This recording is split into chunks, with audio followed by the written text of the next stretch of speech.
Hello guys, here in my hand I have a Reflector P60vn. This particular sample has an HP 50.2 drive EN4 and the extra copper heatsink option. Well, it used to be an option, but now I make it a default option because I feel like it's totally a necessary feature for reflector type P60, because the naturally these brass pill that we get has a very thin shelf. So by adding these two extra layer of copper MCPCBs, of course that first layer there has the that layer blow torch off, so that way you prep the two surface for solder bonding.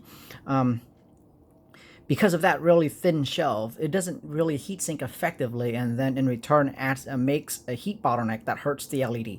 But by adding these two layers of extra copper MCPCBs, you effectively make the shelf thicker, therefore puts out heat sinks out to the brass pill, and then the brass pill onto the reflector, and then obviously from the reflector you have a really large surface area here that will heat sink out to the host.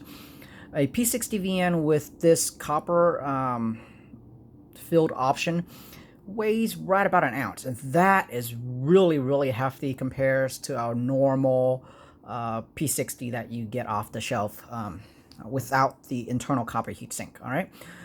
For comparison, this is a quad that we have here, and this quad is basically a whole slug of copper, and it only weighs 2 ounces.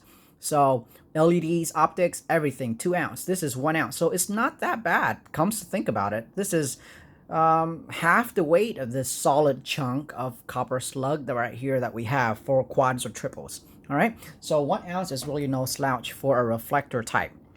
The reason I'm bringing up this topic is because quite a few customers ask me how come the reflector feels a little heavy and is able to heatsink really well out of the hose, because you have a light engine that heatsink well is when it'll heat up your hose really fast. And with that thicker shelf transmitting the heat out to the larger surface of area of the reflector and out to the host, right away if you have a good heat sinking path or not. So a thick LED shelf is incredibly important. I can't stress that enough. There are so many premium lights out there with very thin LED shelf, and this brass pill in its original form has a very thin LED shelf. So by making that thicker greatly helps with heat dissipation out to the host. All right, enough of that. Okay, so as I said before, this first layer of MCPCBs here is prepped, so that now it's right now sitting on a layer of solder paste. And then I put another layer on top here where I'm going to mount another layer here. So all of the pills that you see here, are actually 2 layers. Okay. There you go. And the reason I want to show how these are mounted on video is because if you simply just heat it up and bond them together, there's a lot of air gap in between. It doesn't make a very good bond.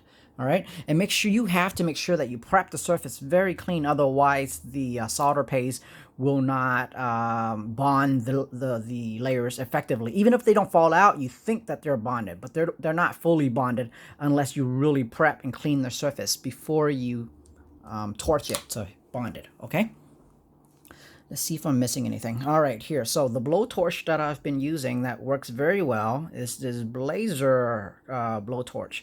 This thing right here is made in Japan. It works like a dream. It's not very big, very good size, and the heat is very nice. All right, so let's try to bond one of these, and I'll show you how I can get them to fully bond without any air gaps. I'm going to turn on my heater here, so my ventilation system actually. All right, so first just hit the fire from the side.